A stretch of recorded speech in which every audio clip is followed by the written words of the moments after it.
100 days in Jurassic Park. We have 3 objectives. First is to craft full star steel armor and weapons. Second, eliminate Anu, the genetically modified human. Finally, defeat the raging scientist. He is rumored to be one of the most dangerous people in the world, genetically modifying animals, turning them into dinosaurs. In conclusion, we have 1 life, 3 objectives, and 100 days to survive. Can we survive? Stay tuned to find out. 402, squawk 7142. 207, Marshall 170, 27 Angels 12, time 37, Bud 50. Alright, cadets. This is a top secret mission. We're dispatching both of you to Black Site 747. Sergeant Ace and Lieutenant Rasher went missing in action 3 months ago. Your missions are to rescue Ace and Rasher and investigate the rumors of the raging scientist. Best of luck, cadets. Godspeed.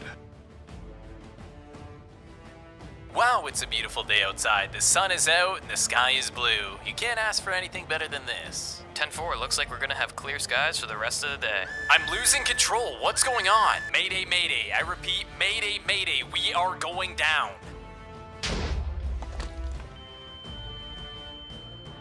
Oh, what happened? Dispatch to Forest. Do you read? Over. No feedback from Forest. We're gonna take it from here. In the middle of day 1, we found a forest that got completely mauled by the lava. We started by gathering a bunch of wood to make our tools. After getting our tools, we heard a noise. It seemed like someone was shooting at us from the forest. While traveling around, we found a village. The couple of apples we found last night didn't really cut it. Anyways, we got some carrots and some wheat and some more beetroots. We killed a mushroom for the food and we took some bookshelves. Within the blacksmith, we found 2 diamonds, nearly a full set of iron, and made ourselves a diamond sword. After a few more days of traveling, we had finally found a spot to build our base. We decided to build a treehouse, that way none of the dinosaurs could reach us. We extended a ladder all the way down, leading to our first chest room, and on the 2nd floor, we haven't decided what to put in here. And of course, we made a lookout tower, and we saw some red blocks in the distance. Could somebody else have possibly been here? We found a cave nearby, and for the next 7 days, we spent mining away. We got some sulfur ore, we got iron, coal, and even some diamonds. After looting the cave, we made a strip mine, finding some more diamonds. After we finished mining, our pick was pretty much broken, and we ran into an Allosaurus. Good thing it was sleeping, because these do a lot of damage. Once we made it back home, in the morning, we created our diamond helmet and leggings. We spent the next couple of days gathering enough bones to tame a wolf. This is going to be used to help defend me and my base from any unwanted dinosaurs. Comment down below, what should we name our wolf? I went out to gather some more wood and I ran into some mammoths. One instantly charged through the tree at me, so I stepped away from him, and very close next to them, there was a pack of Stegosaurus's. I had never fought one before and I hit it, and it did 3 hearts of damage, so I backed off. Then I tried to fight a mammoth and it nearly one-shotted me, so I went back to base. Crafted up some spruce fences and started working on a full barrier around our base. Good thing we put up these walls because there seemed to be a pack of mammoths that moved in. And over the next couple of days, we started working on a farm, and as you guys can see, it actually came out fairly nicely. We got wheat, we got carrots, and even beetroots. We came back down to the mine that we were at earlier, and we had to make a nether portal. We had to find a nether fortress to get blaze rods. After searching around the nether for a little while, we found a nether fortress with 2 blaze spawners. Can someone comment down below? Is that like really rare? Because I feel like I haven't seen that before. Anyways, we started farming blazes and they actually do quite a lot of damage, so we gotta make sure we don't die here. Whilst on our way back from the nether, the mad scientist pulled up, throwing a poison and an instant damage, killing my wolf. He then proceeds to ignite the TNT and swan dives off the house. He then runs straight for his helicopter. He is able to pull away just before I am able to get to him. Don't worry, I'm gonna make this a promise to myself. This will not be the last time I see you, mad scientist. As you can see, the base has been completely destroyed.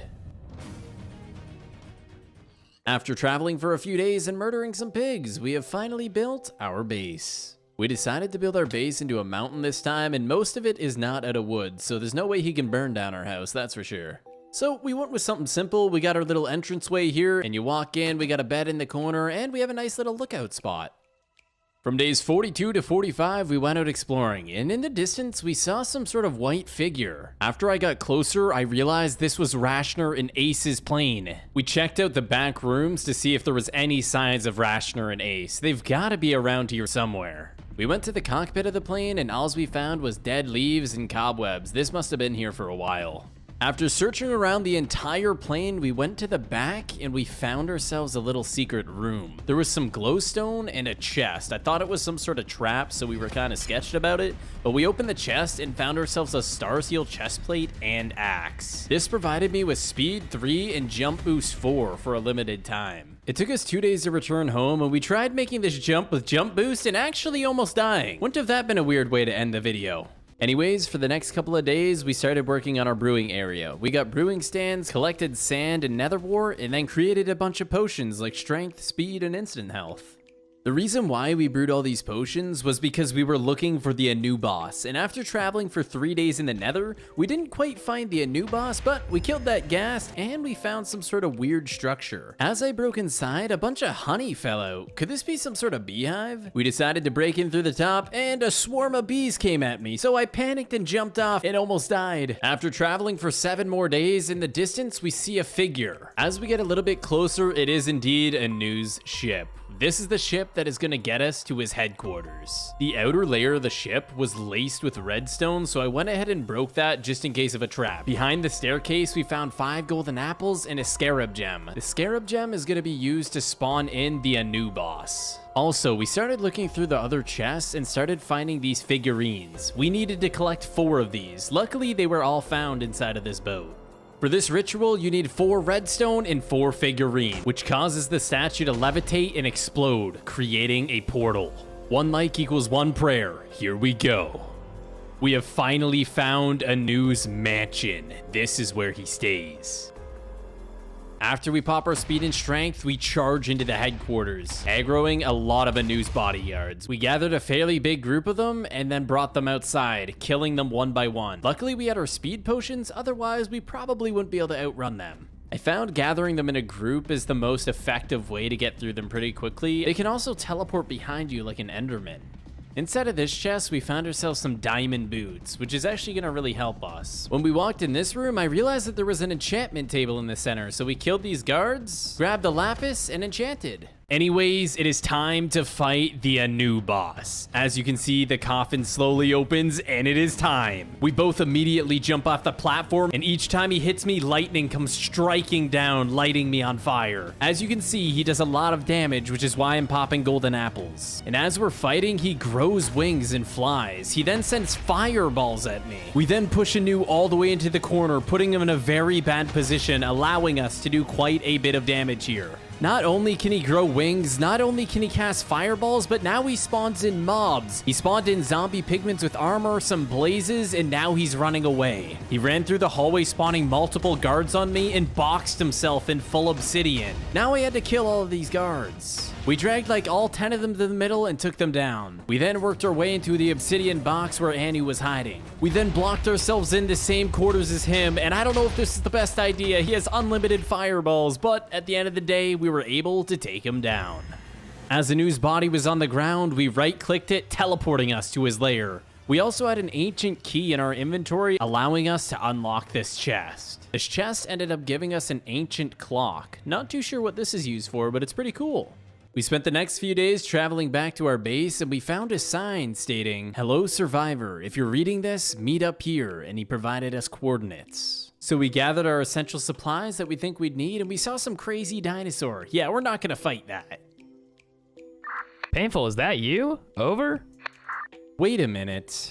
10-4, glad to see you're still alive, Forrest. I ended up losing control and crash landed. Did you land safely?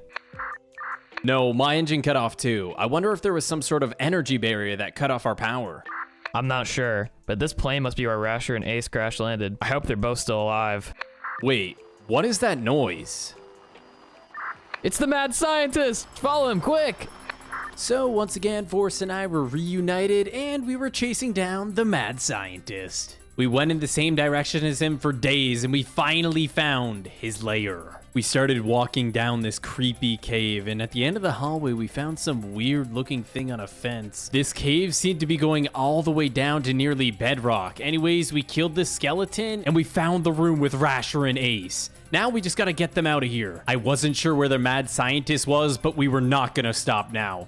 I started by getting Rasher out, and Forrest got Ace out. We sent them out first, and then we went to follow. Watch out, it's a trap! Forrest is right. We're now trapped in this room with no sign of the mad scientist. Forrest and I turned around and somehow the dinosaurs were let out. I think the mad scientist did that somehow. Anyways, these were pretty weak, so we ended up killing those fairly easily. We proceeded to try to escape and we got poisoned. It was the mad scientist. We wasted no time. We immediately jumped onto him, getting a couple hits. I threw a health pot at Forrest to make sure he was full HP. He then threw some instant damage at us. How many freaking potions did this guy have? As the fight continued, I didn't care. I was not gonna stop at anything till this guy was destroyed. Let's not forget, the mad scientist is the one that blew up my house and killed my pet wolf.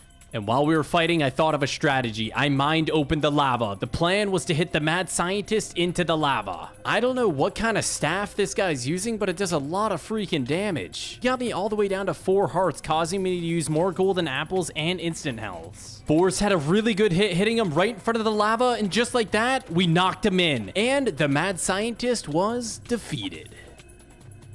We found these weird looking blocks on the wall, and when we mined them, there was a secret layer behind the wall. This must have been where the mad scientist did all of his studies. As you can see, there's a T-Rex head in the wall, he's got his brewing stations, and there's even computers here. This must have been where he genetically modified them. After checking out the lab, we went back to see if Rasher and Ace were still here, and there they are in one piece. Thankfully, they were able to live. Forrest found another hole in the wall, which led to a massive tunnel. We didn't come this far to not see what's on the other side of this tunnel, so we began our journey. 7 days later, we made it to the other side of this tunnel. I thought this thing was never gonna end. We were also all fairly low on food. Once arriving to the top of the ladder, we made it outside to a dark and rainy day, and we found his helicopter. We all hopped in the helicopter, and with everybody trusting their lives in my hands, we took off. The skies definitely weren't bright and blue like they were before, I'll tell you that. And a few days of flying later, we finally arrived at my residence. Forrest and I ended up hooking up Rasher and Ace with full iron armor, and we made sure to give them food as well. And on day 100, we departed from Jurassic Park and arrived back at our home here on the warship. If you made it this far in the video, make sure you guys watch Forrest's video. We each had different objectives, which made our videos so much different from each other. So go show him some love, watch his video, and thank you all so much for watching, and we'll see you next time.